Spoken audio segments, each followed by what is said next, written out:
안녕하세요. 선생님이 다시 독서로 돌아왔습니다.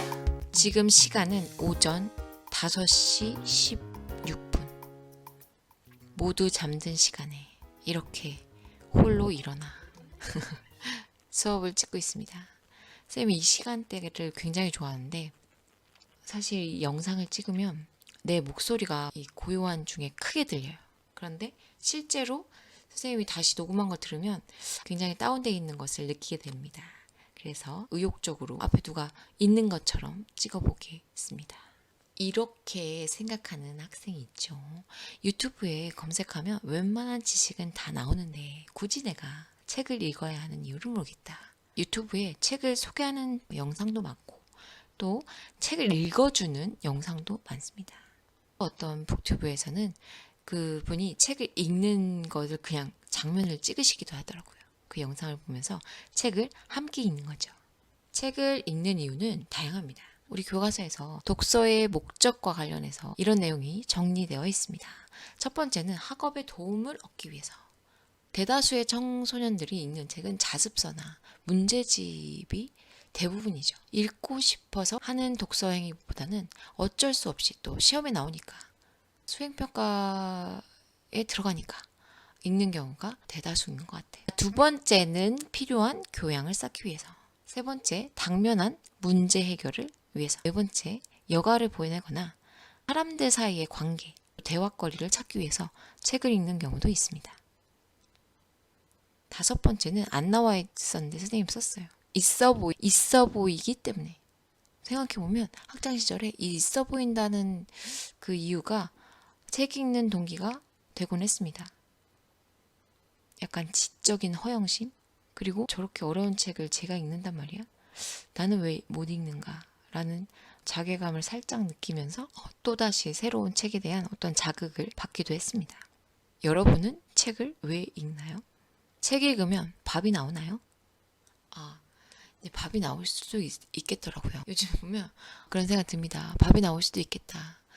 연암 박지원의 허생전에 나오는 그 허생은 아주 가난했잖아요. 그래서 10년 글 읽기를 계획했지만 아내의 등살에 못 이겨 장사를 시작하죠. 당시에 허생의 아내는 너무 가난했는데 이 책만 읽는 남편이 굉장히 답답하고 못마땅했겠죠. 허구한 날 책만 읽으면 밥이 나오나 떡이 나오나 잔소리를 했겠죠. 하지만 읽고 쓰는 일로 밥을 벌 수 있는 방법이 있습니다.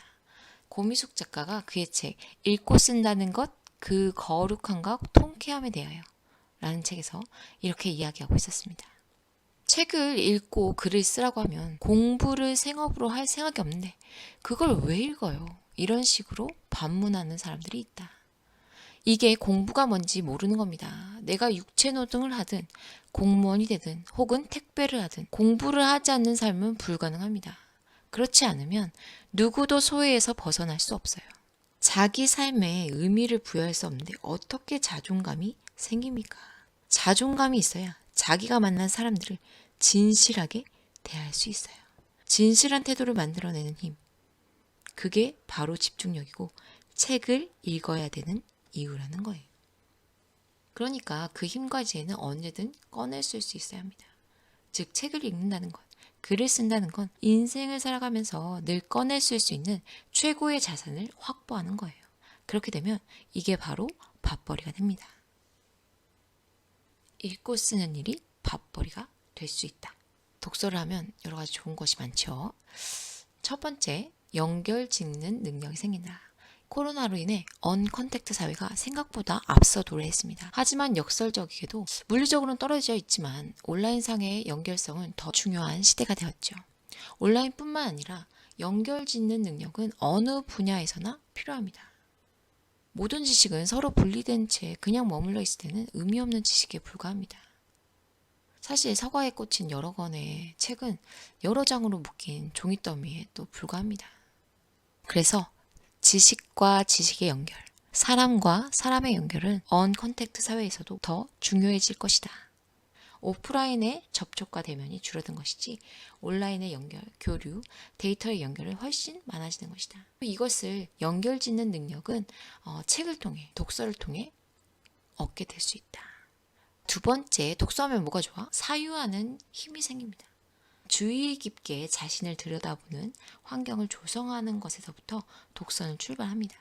나에게 주어진 텍스트를 읽어내려 가겠다라는 의지와 더불어 나와 세상을 들여다보려는 마음이 독서를 시작하게 하죠. 심리정치라는 책을 쓴 한병철 교수는 바로 사유야말로 우리를 자유롭게 한다고 말했습니다. 아우슈비츠 철학자 한나 아렌트는 악의 평범성에 대한 보고서에서 명령을 받고 명령에 따랐다는 아이히만에 대해 이렇게 말합니다. 아이히만은 아주 근면한 인간이다. 근면성 자체는 결코 범죄가 아니다. 그러나 유죄인 이유는 아무런 생각이 없었기 때문이다. 생각의 무능이 유죄라는 것이다. 책을 읽고 깊이 있게 사유하는 것은 굉장히 중요한 일입니다. 세 번째는 집중하는 힘입니다. 책을 읽는 시간에는 온전히 나에게 집중할 수 있죠. 자신의 관심과 마음을 사로잡는 그 이야기에 집중하다 보면 몰입의 즐거움을 누릴 수 있죠. 이런 몰입은 혼란스럽고 이렇게 불행한 시기에 우리의 내면 세계가 무너지지 않도록 지탱하는 힘이 됩니다. 터키 작가인 오르한 파묵은 이렇게 얘기했죠. 가방이나 주머니에 책을 넣고 다니는 것은 특히 불행한 시기에 당신을 행복하게 해줄 다른 세계를 넣고 다니는 것을 의미한다. 멋진 말이죠. 아주 짧은 여름방학 동안에 오르한 파묵의 책을 읽었는데 이 구절이 너무 좋아서 저희 반 단톡방에 또 올린 적이 있습니다. 헤르만 헤세는 이렇게 얘기했죠. 모든 인간의 삶은 자기 자신에게로 이르는 길이다. 그 어느 누구도 완전히 그 사람 자신이 되어본 적이 없었다. 그럼에도 각자 본래의 자기가 되어보려고 노력한다. 내 인생 자체가 나에게 이르는 길이라는 멋진 표현을 남겼습니다. 이번 시간은 이렇게 마무리를 할 건데요. 사실 세상에 재미난 게 너무나 많아요. 유튜브에도 글과 영상들이 넘쳐나는 세상입니다. 더욱 책을 읽는 일은 어려워지고 있죠. 그래서 이렇게 말해야 할 것 같습니다. 독해야 독할 수 있다. 독하게 마음 먹어야 책을 읽을 수 있습니다. 책을 읽는 일이 여러분에게 불행한 이 시기에 오르한 파묵의 말처럼 위로가 되고 새로운 세계를 경험하는 그런 시간이 되길 바랍니다. 친구들, 다음 시간에 만나요. 안녕. 짠.